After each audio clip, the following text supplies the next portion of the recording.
오늘 말씀은 열왕기상 6장입니다. 이제 진도가 좀 빨리빨리 나간다고 말씀을 드렸었죠.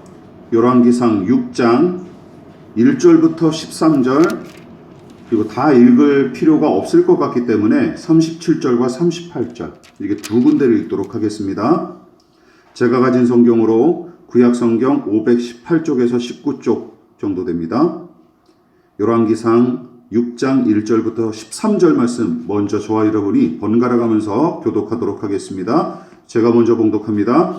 이스라엘 자손이 애굽 땅에서 나온 지 480년이요 솔로몬이 이스라엘 왕이 된 지 4년 15월 곧 둘째 달에 솔로몬이 여호와를 위하여 성전 건축하기를 시작하였더라.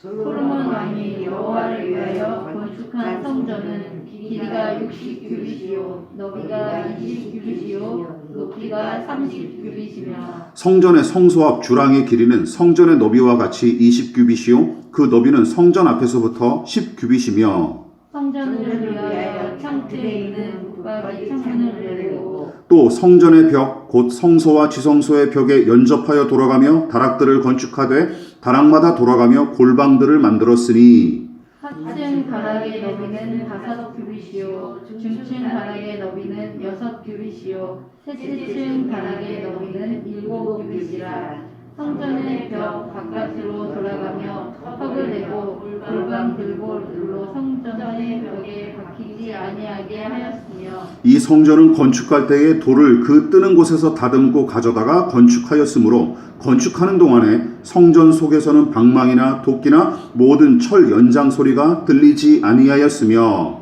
중층 골방의 문은 성전 오른쪽에 있는데 나사 모양 층계로 말미암아 하층에서 중층에 오르고 중층에서 셋째 층에 오르게 하였더라. 성전의 건축을 마치니라. 그 성전은 백향목 석가래와 널판으로 덮였고 또 성전으로 돌아가며 높이가 5규빗이 되는 다락방을 건축하되 백향목 들보로 성전에 연접하게 하였더라. 여호와의 말씀이 솔로몬에게 임하여 이르시되 내가 지금 이 성전을 건축하니 내가 만일 내 법도를 따르며 내 율례를 행하며 내 모든 계명을 지켜 그대로 행하면 내가 내 아버지 다윗에게 한 말을 내게 확실히 이룰 것이요 내가 또한 이스라엘 자손 가운데에 거하며 내 백성 이스라엘을 버리지 아니하리라 하셨더라.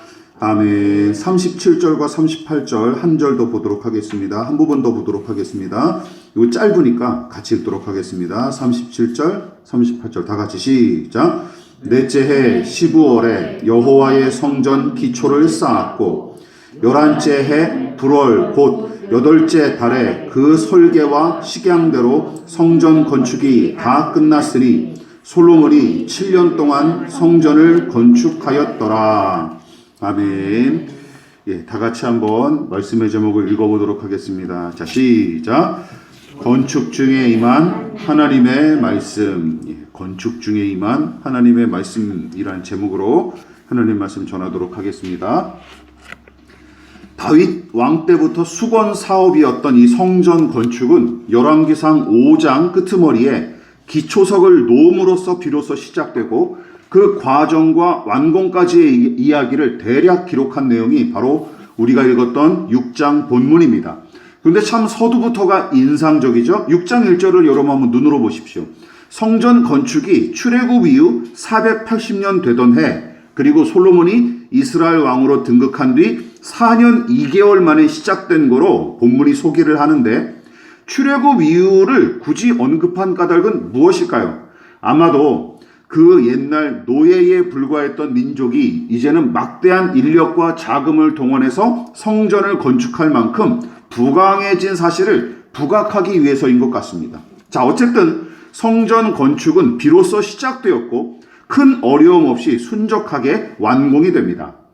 자, 그럼 오늘은 본문에 기록된 이 성전의 건축 과정과 건축된 성전의 규모에 관한 내용을 함께 살펴볼 예정이고 이거를 다 살펴보기는 힘드니까 그 중에서 핵심적인 내용을 모아서 대략 4가지로 정리해서 여러분과 함께 살펴보도록 하겠습니다. 자, 먼저 열왕기상 6장에서 가장 많은 부분을 차지하는 내용 중 하나가 무엇이냐면 바로 이것이죠. 건축한 성전의 규모에 관한 기록이 대부분을 차지를 합니다. 자, 조금은 복잡한 내용이지만 신자라면 상식선에서 알아둘 필요가 있는 내용이 조금 있어요. 그게 바로 성전의 길이와 어떤 너비, 그런 규모 정도는 좀 알고 있는 게 좀 필요합니다. 모른다고 뭐 누가 점수를 깎고 그런지는 없으니까 너무 부담 갖지는 마시고, 성전은 전체 길이가 한 27m쯤 되고 그 너비는 9m, 그리고 높이가 한 13.5m인 길쭉한 직사각형 건물로서 요즘 아파트 평수와 높이로 계산하면 대략 75평에서 80평 규모의 4층 아파트 높이 정도로 추측을 합니다. 또한 성전의 내부는 성소의 구조처럼 성막의 구조처럼 성소와 지성소로 구분이 되어 있어요.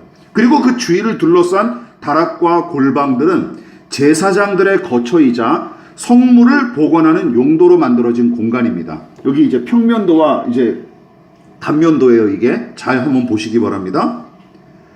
또한 성전 출입용인 현관을 비롯해서 바깥쪽 사방에도 보조 건물이 있었어요. 자, 그냥 이거 자세하게 살펴보면 한두 끝도 없으니까 대략 이 정도로 마십시다. 그 다음에 본문에 등장하는 두 번째 내용은 바로 성전 내부의 장식에 관한 내용입니다.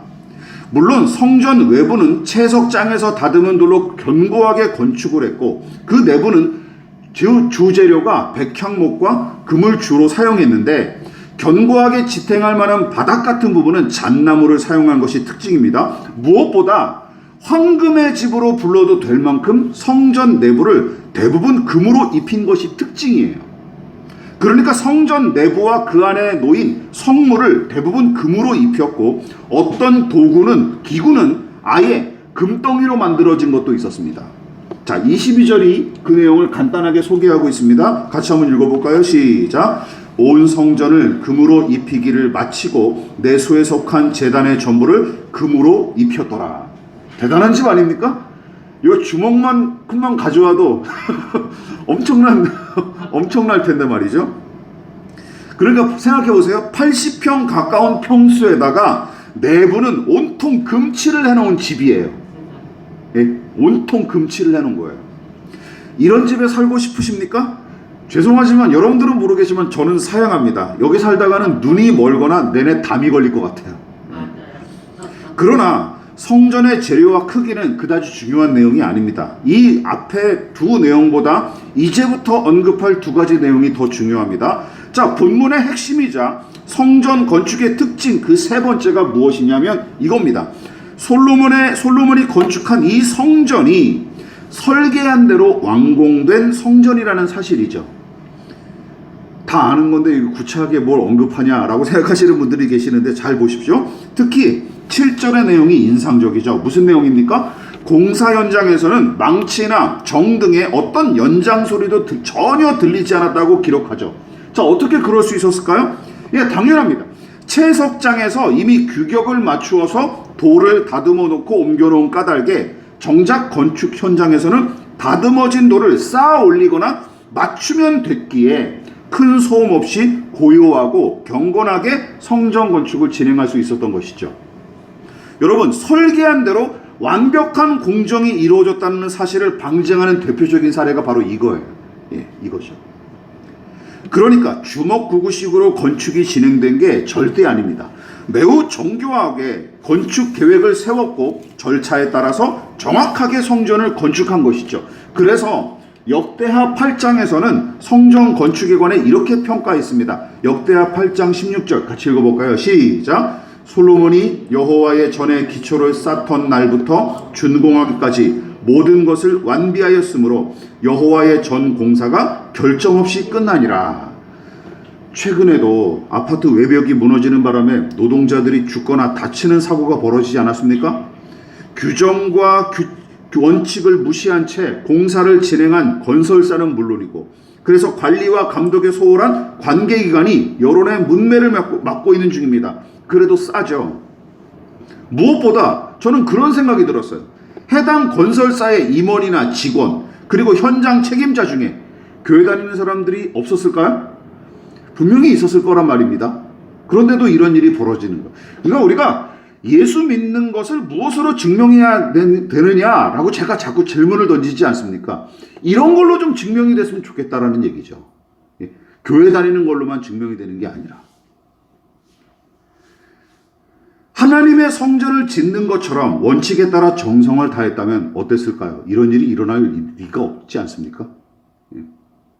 어쨌든 솔로몬의 성전은 부실 공사는 입에도 올리지 못할 만큼 아주 정교하고 든든하게 지어졌습니다.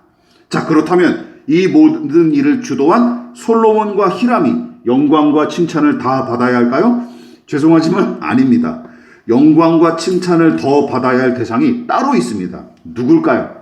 역대상 28장에 이렇게 이야기하고 있습니다. 자, 같이 한번 이건 중요한 내용이니까 길지만 읽어보겠습니다. 자, 시작. 다윗이 성전의 복도와 그 집들과 그 곳간과 다락과 골방과 속죄소의 설계도를 그의 아들 솔로몬에게 주고 또 그가 영감으로 받은 모든 것 곧 여호와의 성전의 뜰과 사면의 모든 방과 하나님의 성전 곳간과 성물 곳간의 설계도를 주고 다윗이 이르되 여호와의 손이 내게 임하여 이 모든 일의 설계를 그려 나에게 알려주셨느니라. 이거 알고 계셨습니까? 여러분, 이 성전의 설계를 누가 했어요? 다윗이 했고, 다윗은 또 누구에게 받은 거예요? 하나님께 받은 것이다라는 것이죠. 성전의 설계도를 그려서 솔로몬에게 건네준 사람이 누구냐? 다름 아닌 아버지 다윗입니다. 그렇다면 다윗은 성전과 부대 시설에 대한 이 설계도를 어떻게 그릴 수 있었을까요? 다윗이 그렇게 똑똑한 사람인가요? 다윗이 무슨 건축 공부를 했나요? 아니죠. 12절은 그가 영감으로 받은 모든 것으로 기록했는데 예전에 우리가 사용했던 개역 한글은 이 부분을 어떻게 번역했냐면 성신, 즉 성령의 가르치신 모든 식양으로 번역을 했습니다. 그러니까 성령께서 가르쳐 주셨다라고 번역을 한 것이죠. 즉 하나님께서 모세에게 십계명을 비롯한 율법의 명령을 주시고 거기 더하여 제사할 공간인 성막을 친히 설계해서 알려주셨던 것처럼 성령께서 성전과 그 부대 시설에 관한 내용을 진즉부터 다윗에게 상세하게 알려주셨다는 말씀입니다. 솔로몬이 한 게 아니라는 거예요. 그러니까 광야의 성막과 똑같은 원리로 솔로몬의 성전도 하나님께서 그 크기와 구조 등에 대해서 친히 가르쳐 주셨고 다윗은 그 말씀에 따라서 설계도를 작성해서 솔로몬에게 넘겨주었던 것이죠. 그렇다면 솔로몬은 아버지가 건네준 설계도대로 성전을 건축했으니 지난 설교에서 제가 그가 과한 욕심을 부렸다며 비판한 것은 잘못된 해석일까요? 죄송하지만 아닌 것 같습니다. 저는 오히려 이 말씀이 저의 해석을 지지한다고 생각합니다. 우선 다윗이 성령의 영감을 통해 성전의 구체적인 설계까지 알고 있었다면 설계에 따른 재료와 비용과 인력도 다윗이 이미 다 충분히 준비했을 거 아닙니까? 그렇지 않습니까? 그리고 지난번에 우리가 다윗이 얼마만큼 준비했는지 다 살펴보지 않았습니까? 그랬을 텐데 솔로몬은 성전의 규모와 구조만 설계도를 따랐을 뿐이고 나머지는 제멋대로 무리하게 추가했던 것으로 보인다는 것이죠. 따라서 솔로몬이 설계도의 구조와 규모에 맞춰서 성전을 건축했을지라도 굳이 히람에게 백향목뿐만 아니라 무수한 인력까지 요구했던 일은 변명의 여지가 있을 수가 없습니다. 또한 제가 성전 건축 과정을 마뜩치 않게 여기는 이유가 또 한 가지가 있습니다. 이것이 바로 본문의 네 번째 특징이에요. 무엇입니까? 바로 이것입니다. 건축 중에 임한 하나님의 말씀이 본문의 가장 큰 핵심이자 특징입니다. 자, 그 내용이 11절과 13절에 기록됐죠. 제가 읽어보겠습니다. 여호와의 말씀이 솔로몬에게 임하여 이르시되 내가 지금 이 성전을 건축하니 내가 만일 내 법도를 따르며 내 율례를 행하며 내 모든 계명을 지켜 그대로 행하면 내가 내 아버지 다윗에게 한 말을 내게 확실히 이룰 것이요 내가 또한 이스라엘 자손 가운데 거하며 내 백성 이스라엘을 버리지 아니하니라 하셨더라. 여러분, 요지가 무엇입니까? 특별한 내용이 아니죠.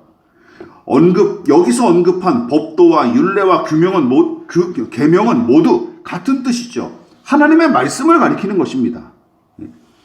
그리고 솔로몬이 여호와 하나님과 그 말씀을 존중하여 순종한다면 하나님은 왕과 백성과 얼마든지 함께 하실 뿐만 아니라 그의 아버지 다윗에게 약속하신 복과 은혜를 반드시 이루어 주시겠다라는 말씀이에요. 메시지 성경은 이 부분을 좀 더 쉽고 구체적으로 번역했습니다. 제가 읽어볼 테니까 잘 들어보십시오. 내가 짓고 있는 이 성전에 관해 알아야 할 중요한 것이 있다. 내가 내 교훈을 잘 따르고 순종하여 내가 정해준 대로 살고 내 명령대로 행하면 내가 너희 아버지 다윗에게 한 약속을 내게서 이룰 것이다. 내가 친히 이스라엘 백성 가운데 거할 것이며 내 백성 이스라엘을 버리지 않을 것이다. 이렇게 번역을 했어요. 이쯤에서 제가 여러분들에게 물어보겠습니다. 하나님은 한창 성전 건축에 몰두하던 이 솔로몬에게 말씀으로 임하셨는데 이 계시를 통해 알 수 있는 사실은 무엇입니까? 어려우시죠? 질문을 바꿔보겠습니다. 하나님께서 더 중요하게 여기시는 것은 성전 건축입니까? 말씀 순종입니까? 그렇죠. 후자죠. 말씀 순종을 내가 더 중요하게 여기고 있다는 사실을 지금 상기시키려고 이 말씀으로 임하신 거예요.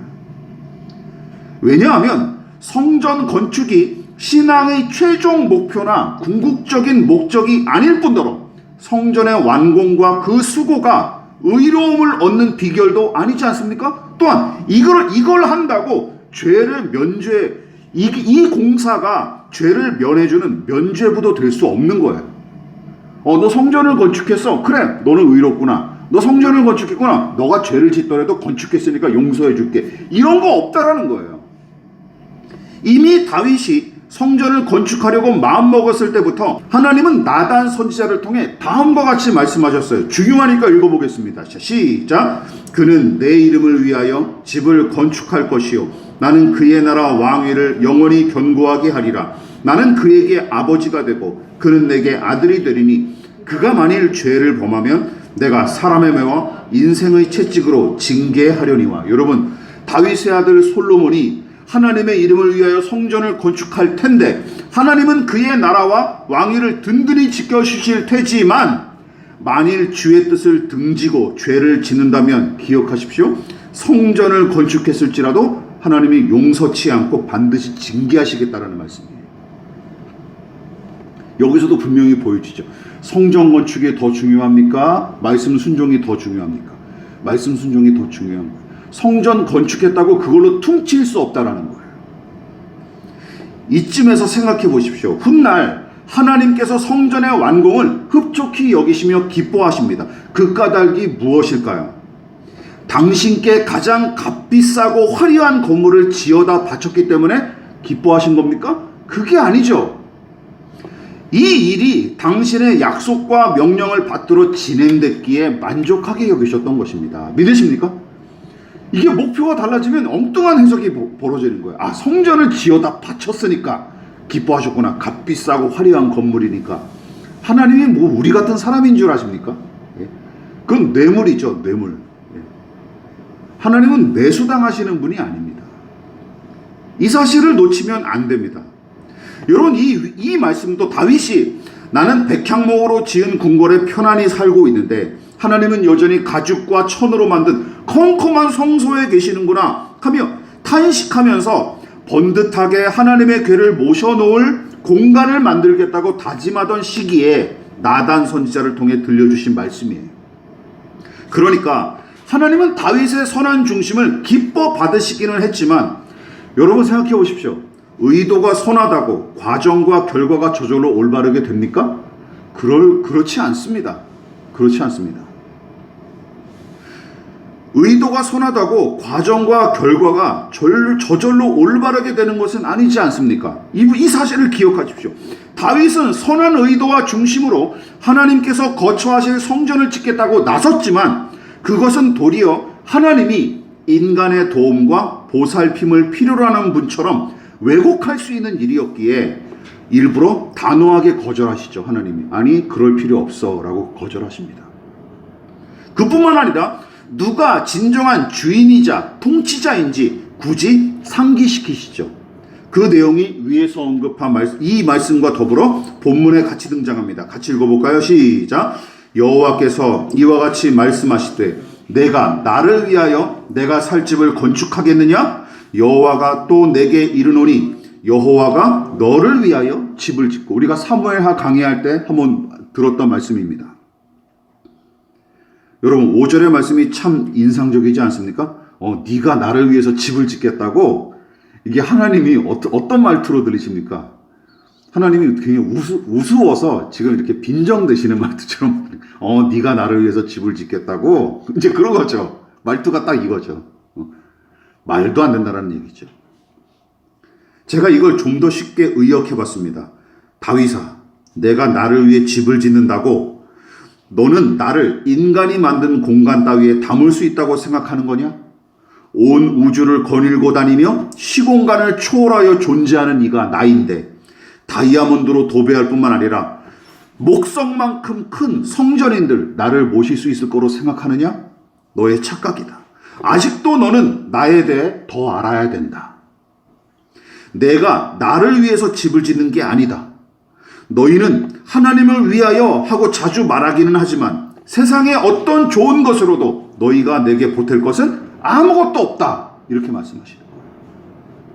오히려 나는 나를 사랑하고 신뢰하는 너희의 마음만 받을 뿐이다. 내가 내게 은혜를 베푸는 것이지 내가 나를 돕거나 보살피는 게 절대 아니다. 너는 이 사실을 절대로 잊지 말고 필히 마음판에 새겨두길 바란다. 바로 이 말씀이 바로 그 뜻이라는 것이죠. 여러분, 믿음의 진보는 거저 이루어지지 않습니다.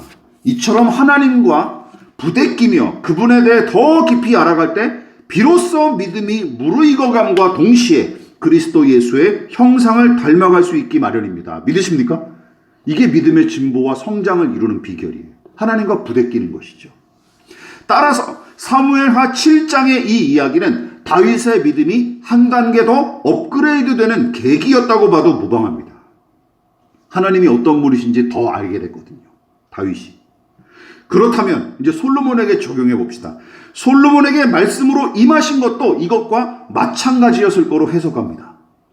자칫하면 성전 건축 자체가 하나님과 그 뜻보다 더 중요하게 여겨질 만한 때였고 이미 왕에 관한 율법의 명령을 솔로몬이 서서히 외면하기 시작했던 시기 아닙니까? 그렇지 않습니까?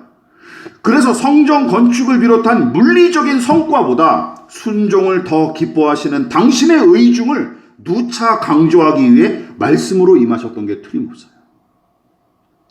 여러분, 누구나 실수하고 잘못하기 마련입니다. 여기서 벗어나는 인간은 한 사람도 없습니다.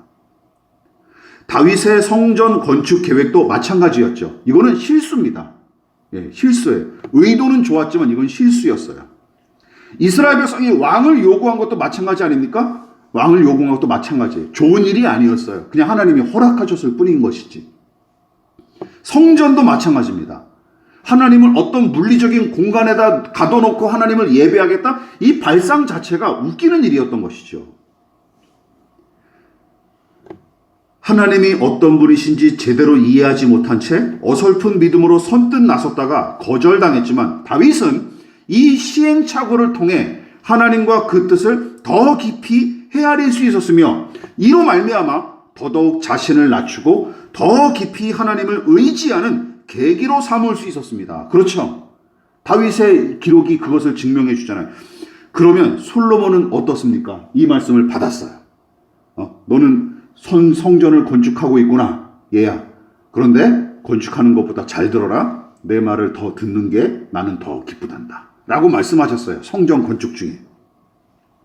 솔로몬은 어떻습니까? 건축 중에 임한 이 말씀을 통해 솔로몬은 다윗처럼 하나님을 더 알아가고 믿음의 진보를 이뤘다고 할 수 있을까요? 안타깝게도 그런 흔적은 열왕기상 본문에서 찾아볼 수가 없습니다. 찾아볼 수가 없어요. 오히려 솔로몬이 자기 집을 세우기 위해 안달하는 이야기가 이제 7장부터 등장해요. 바로 등장합니다. 자기 왕궁을 건축하기 위해서 7년이 아니라 13년을 쓰죠. 이거 뭘 증명하는 거죠? 그가 하나님의 말을 서서히 안 듣고 있다는 것을 방증하는 증거입니다. 진즉의 사무엘 선지자는 하나님의 명령을 무시하고 아말렉 왕 아각을 살려둔 사울 왕에게 주님께서 어느 것을 더 좋아하시겠습니까? 주님의 말씀에 순종하는 것이겠습니까? 아니면 번제와 화목제를 드리는 것이겠습니까? 잘 들으십시오. 순종이 제사보다 낫고 말씀을 따르는 것이 순양의 기름보다 낫습니다. 사무엘상 15장 21절. 여러분, 이렇게 신랄하게 비판한 적이 있었죠. 사울 왕을 향해서 말이죠.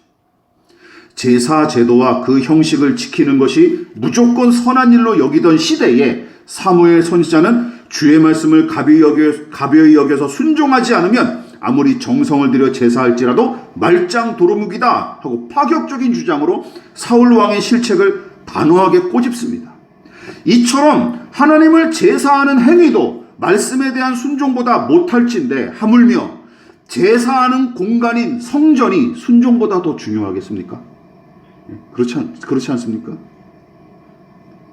성전이든 제사 행위든 하나님의 뜻에 따라 건축하고 순종하는 마음으로 제사해야 가치가 있는 것이지 그 중심을 잃어버리면 8만 평짜리 황금 예배당과 1천만 번제 따위 아무런 의미가 없는 것입니다. 믿으십니까? 아무런 의미가 없는 거예요. 따라서 순서가 뒤바뀌면 엉뚱한 일이 벌어지는 것입니다. 무엇을 우위에 놓고 살아가야 되는지 우리는 생각해 봐야 돼요. 우리는 기억하십시다. 같이 읽어볼게요. 시작. 하나님과 그 뜻에 대한 순종이 우선이지 다른 것이 마음을 다한 순종보다 앞설 수 없다. 값비싸고 웅장한 성전을 건축했기에 하나님이 기뻐하신 게 아닙니다. 하나님의 명령과 아버지의 뜻에 순종하여 건축했기에 하나님이 기뻐하신 것이죠. 생각해 보십시오. 만일 성전 건축 이 물리적인 것만을 하나님이 기뻐하셨다라고 생각하면 예수님 시대에 성전의 개보수를 단행한 헤롯 일가를 하나님이 기뻐하셔야죠. 그 일가를 하나님이 기뻐하셨을까요? 말도 안 되지 않습니까? 근데 우리는 자꾸 그런 공식을 자꾸 대입을 시킨다니까요. 성전 건축 다 하나님이 기뻐하시는 일. 예배 드리는 거 다 하나님이 기뻐하시는 일. 헌금 드리는 거 무조건 다 기뻐하실 거야. 이렇게 그냥 대입을 해버린다니까요. 말도 안 되는 겁니다. 사람은 속일 수 있지만 하나님은 속지 않으십니다.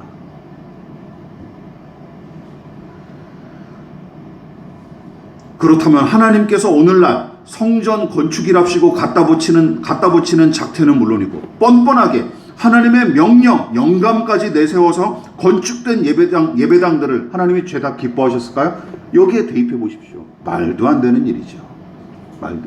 무수한 성전 건축이 생각해 보십시오. 정작은 목회자와 교인들의 욕망이 투사된 경우가 대부분인 게 현실입니다. 저는 그렇게 보고 있습니다. 목회자의 야심, 그리고 교인들의 쿵짝, 이게 맞아떨어져서 건축이 이루어진 경우가 허다합니다. 그렇지 않습니까? 마찬가지입니다. 여러분, 이집트의 총리가 되고 이스라엘 왕으로 등극했기 때문에 요셉과 다윗이 위대한 게 아닙니다. 어떤 처지에서든 하나님의 뜻에 순종했기에 두 사람의 생애가 의미가 있고 신자들에게 본이 되는 것이죠.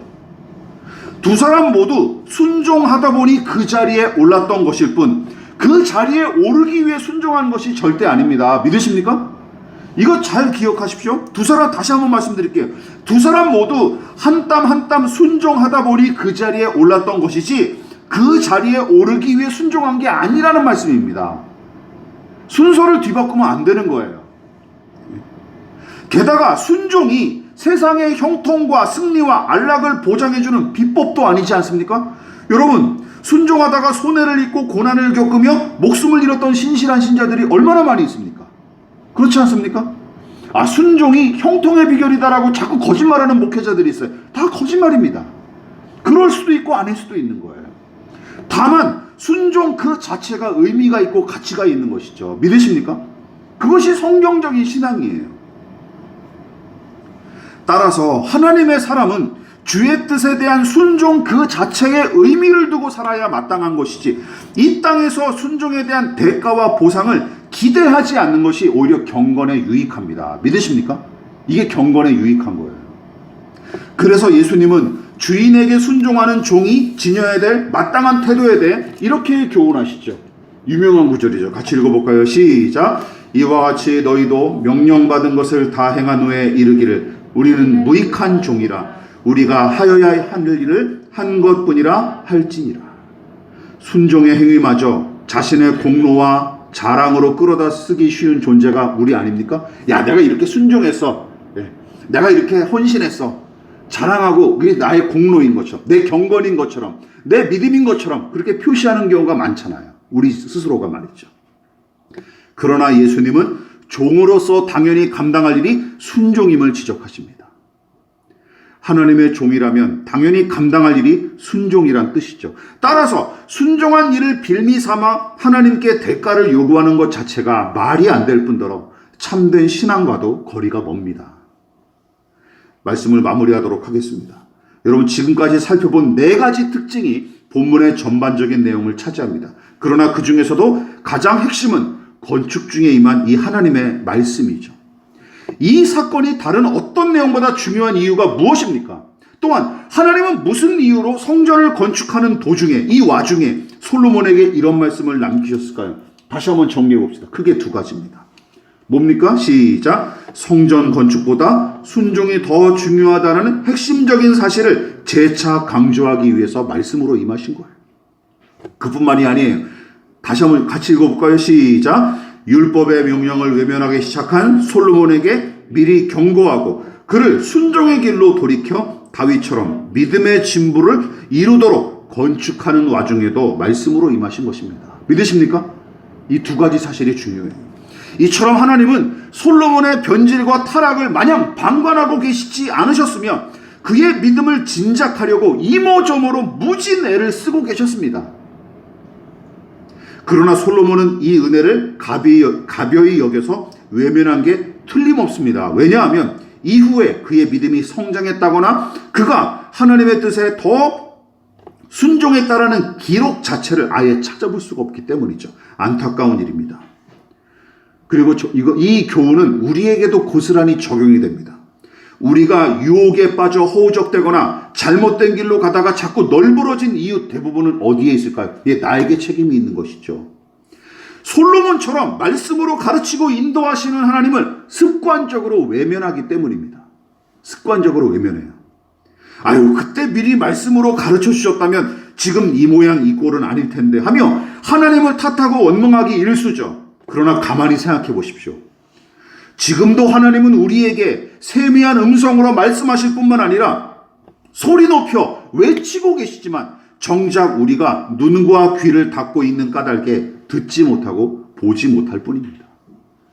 우리가 안 듣고 안 보고 있는 거예요.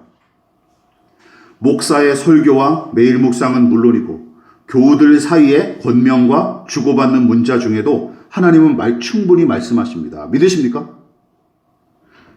무엇보다 먼지 쌓인 저와 여러분의 성경을 펼치십시오.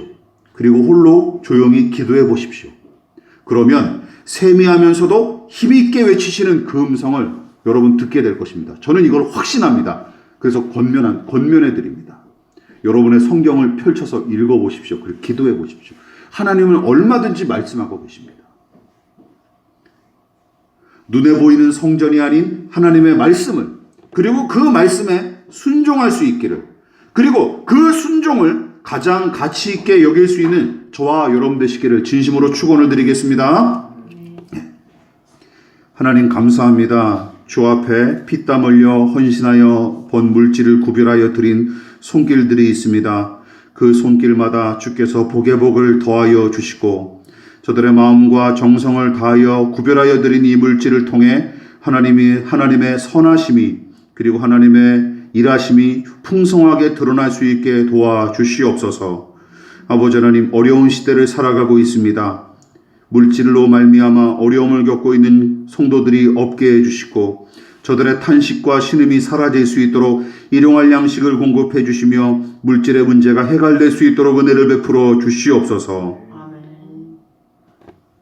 지금은 우리를 위하여 십자가에 몸버려 피 흘려 돌아가신 예수 그리스도의 한량없으신 은혜와 하나님 아버지의 지극하신 사랑하심과 성령 하나님의 영원한 사귐이 오늘 이 시간 어떤 물리적인 성과와 성공보다 하나님께 순종하기를 더 사모하여 겸손히 머리 숙인 사랑하는 성도들의 머리머리 위에 저들의 가정과 직장과 사업장과 학업과 장래 가운데 이 나라의 민족과 한국교회와 저 북녘의 동포들과 세계와 열방 가운데 지금부터 영원히 함께 하시기를 간절히 축원하옵나이다.